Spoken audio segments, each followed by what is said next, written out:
A U.S. Navy supercarrier just did the unthinkable to Iran. That's the kind of line that makes you stop scrolling, because it sounds like something huge happened, and it sounds like somebody knows the secret version of the story. But unthinkable is not a fact. It's a feeling. So before your brain turns this into a movie, here's what you're getting in this video. I'm going to tell you what the unthinkable most likely refers to in plain English, what we can actually verify about recent U.S. carrier-linked operations around Iran, and the simple framework you can use to spot the difference between a real strategic shift and a viral caption designed to hijack your attention. And I'll give you the mini payoff early because you shouldn't have to sit through a slow build. The mistake people make with supercarrier headlines is confusing symbolism with outcome. A carrier is a symbol, so people treat every story about it like it automatically means war just escalated. Sometimes it does, sometimes it doesn't, and the internet loves that confusion because it can sell you drama either way. Now let's rewind and get grounded in reality. If you're hearing unthinkable, it's usually pointing to one of three real-world ideas. 1. The carrier or its air wing conducted combat operations directly connected to strikes on Iranian military targets. 2. The carrier became part of a larger campaign focused on Iran's naval threat capabilities, mines, drones, torpedoes, rather than just trading big headline strikes. 3. The carrier's presence is being used as leverage in the biggest pressure point in the region right now, the Strait of Hormuz, where shipping and global energy flows turn military posture into economic panic. Those are the three lanes where unthinkable lives, not in a single dramatic clip, in a chain of strategy, signaling, and pressure. So what do we actually know? There has been public reporting that the U.S. military's campaign against Iran's naval capabilities has expanded beyond simply hitting warships into destroying mines, drone boats, and torpedo-related infrastructure, because those are exactly the tools used to threaten the Strait of Hormuz without fighting a traditional naval battle. Business Insider. And that's where the unthinkable framing starts to make more sense. Because for years, the popular imagination of war with Iran was always the same Hollywood template: jets, missiles, big explosions, regime change talk. But the real modern contest is often more boring and more consequential: sea lanes, mines, drones, and the hidden plumbing of maritime power. And that plumbing is exactly what a supercarrier helps protect, not just by attacking, but by making it expensive for the other side to act. Now let's talk about the word supercarrier, because it matters. A supercarrier isn't just a ship, it's a mobile airbase. It's the ability to launch and recover aircraft without needing permission from a nearby country to use a runway. That one feature changes everything, because in a regional war, basing and access are political landmines. A carrier doesn't solve every problem, but it gives you flexibility, speed, and options are what wars are fought over. Now, here's the first framework I want you to use whenever you see unthinkable. Ask two questions. Is the headline describing a mechanism or a mood? And is it describing a one-time event or a campaign? Because unthinkable is almost always a mood word. It's meant to tell you, stop analyzing, start feeling. But mechanisms are what matter. So let's look at the mechanism that's actually being described by credible reporting. According to public statements reported by outlets like Business Insider, the U.S. commander overseeing Middle East operations described U.S. strikes targeting not only Iranian naval vessels, but also the supporting pieces that make maritime threats work, like mine storage, naval drones, and torpedo production, while emphasizing the goal of protecting commercial traffic through the Strait of Hormuz. Business Insider. That's not just, we hit a ship. That's, we're dismantling the toolbox. And that's why the word unthinkable shows up. Because people are used to thinking about war as big targets, not the systems that enable pressure. Now there's another detail from the same reporting that's important. It describes strikes on military targets on Karg Island, an island deeply tied to Iran's oil export system, while also describing that oil infrastructure was spared at least in that phase, with messaging that this restraint could change depending on what happens with shipping. Business Insider. That's a very specific kind of escalation ladder. It's not just attack, it's pressure with a warning label. And that's the second thing unthinkable can mean. The carrier backed posture is being used to put Iran's naval coercion tools under attack while keeping a threat in reserve. Now, if your brain is already saying, okay, so the carrier did the unthinkable by striking Iran, slow down. Because this is exactly where viral storytelling gets you. A campaign can be real without every dramatic implication being true, and a carrier can be involved without it being a single cinematic moment like one jet took off and everything changed. That's not how modern operations usually work. Most of the time, it's tempo, it's persistence, it's repetition, it's pressure over days and weeks. Now, I want to connect this to the bigger strategic picture because that's where the carrier becomes the center of gravity, the Strait of Hormuz. This is the world's most important maritime choke point for energy. When it gets threatened, oil markets react, insurance rates spike, shipping behavior changes, and suddenly, the war isn't just a war, it's an economic shock machine. And credible reporting today describes President Trump pushing other countries to contribute warships to help keep the Strait of Hormuz open, essentially trying to build a coalition to police the waterway as the conflict continues. AP News. That matters because it tells you what the US is worried about. Not just missiles, not just headlines. Flow, the flow of commerce, the flow of oil, the flow of confidence. Now, here's the reality a lot of people miss. If you're trying to stop a closure threat in Hormuz, you don't just hunt big ships. You hunt mines, you hunt drone boats, you hunt the small asymmetric tools designed to create maximum economic damage with minimal direct confrontation.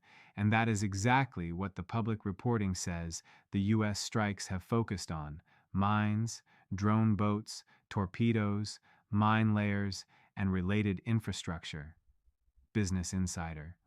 So when someone says a supercarrier did the unthinkable, the adult translation might be they stopped treating this like a classic naval duel and started treating it like a sustained dismantling of Iran's maritime disruption capability.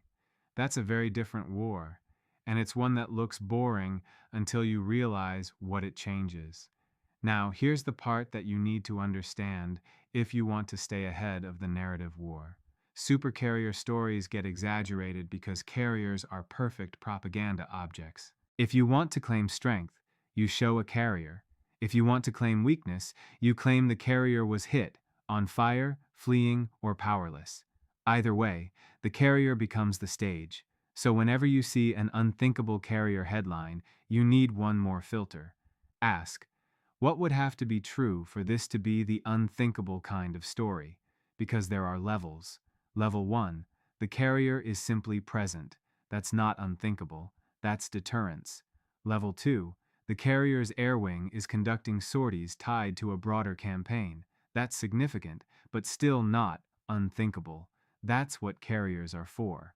Level 3, the carrier is linked to a shift in the target set, moving from symbolic strikes to systematic dismantling of threat capabilities. That's the kind of thing that changes the chessboard. Level 4, the carrier was involved in an event that forces a major escalation decision, like direct casualties, a major loss, or a dramatic expansion. That's the one people want the headline to mean, but that's also the one that would leave a massive footprint. And here's a clean line that will save you time. Big claims leave big footprints. If the unthinkable was truly a once-in-a-generation event, you wouldn't be hearing it only from dramatic accounts. You'd see multiple credible outlets converging on the same core facts. So what footprints do we actually have right now? We have credible reporting describing an expanding U.S. strike campaign against Iran's naval threats, mines, drones, torpedoes, plus strikes on military targets connected to those threats, plus public political pressure to form a coalition around Hormuz. Business Insider. That's the footprint. And it's already big enough to matter, even without the extra viral frosting. Now, let's talk about why this is strategically meaningful in a way that doesn't require you to be a military nerd.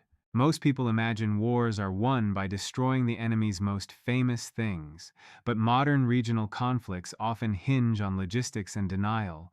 Not can you sink the biggest ship, but can you make the operating environment so risky that shipping slows, prices spike, and political pressure explodes? Iran's maritime toolkit is built for that, and the US response, according to public reporting, has been built around dismantling that toolkit, hitting mine layers, mine storage, naval drones, torpedoes, and vessels. Business Insider. A carrier matters here not because it's invincible, but because it provides continuous air power to support a long campaign without relying entirely on land bases that can become politically and militarily constrained. That's the unthinkable part, if you want it in plain English. It's the shift from reacting to incidents to systematically taking away the other side's ability to create incidents. Now, I want to add one more layer because this is where people get confused and start arguing in comment sections like it's a sport. If you hit mine storage and drone boats, that can look like escalation to one person and de-escalation to another. Escalation because you're striking deeper and broader. De-escalation because you're targeting capabilities that threaten commerce, potentially reducing the chance of wider economic shock. Both interpretations can exist. That's why simple captions are so dangerous. They flatten nuance into tribal fighting. So here's another framework. Instead of asking, is it escalation? Ask, what does it reduce and what does it increase? Targeting mine and drone infrastructure reduces the other side's ability to quietly disrupt shipping, but it can increase the other side's incentive to retaliate in other domains. That's the trade-off. Now, if you've stayed with me this far, you've earned the part most people skip. Why unthinkable narratives are being pushed so hard right now. Because uncertainty is profitable. War uncertainty drives clicks. War uncertainty drives fear. Fear drives sharing, and sharing drives revenue. So when a supercarrier is involved in any real operation, the narrative war instantly tries to do two things. First, it tries to make it sound like a single heroic moment. Second, it tries to make it sound like a single catastrophic moment. Both versions are simple. Both versions are emotionally addictive. Both versions are often incomplete. Now let me give you the mini reveal again, because this is the one thing that will keep you from becoming a free distribution system for viral war content. A carrier story is rarely about the carrier. It's about what the story wants you to believe about control. If the carrier is unstoppable, you believe one side is in control. If the carrier is vulnerable, you believe nobody is in control. And in a war, control is the most powerful perception of all. That's why the carrier becomes the symbol. Now, I want to answer the question you probably came for. So what did the supercarrier actually do that people are calling unthinkable? Based on the best publicly reported information available right now, the unthinkable is less likely to be one dramatic secret strike, and more likely to be this.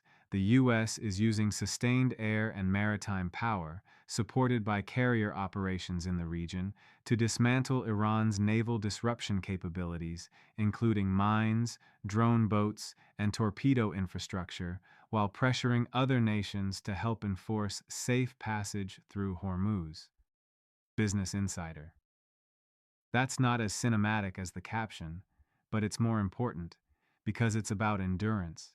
It's about removing tools, not just trading punches. Now I'm going to end this with the 3 things you should watch next if you want to know whether this becomes a bigger turning point or just another chapter. First, watch whether the campaign stays focused on maritime threat systems or expands into a broader target set. If the focus remains mines and drone boats, the goal is commerce stability and pressure. If it expands dramatically, the goal shifts. Second, watch whether a real coalition materializes around Hormuz, because if the US is asking other countries to contribute and those countries hesitate, that tells you the political math is complicated and the burden may stay concentrated. AP News. Third, watch whether the story gets cleaner or messier over time. Real facts tend to converge. Misinformation tends to multiply. If the only thing that grows is the drama, you're watching narrative inflation. If the reporting converges across reputable outlets on the same core mechanisms, you're watching the real world shift. And now I want your take. When you hear the unthinkable, what do you picture? Do you picture one massive secret hit, or do you picture a slow, grinding campaign that quietly removes Iran's ability to disrupt shipping? Because one of those is a movie, and one of those is how wars are often actually won. Drop your answer in the comments.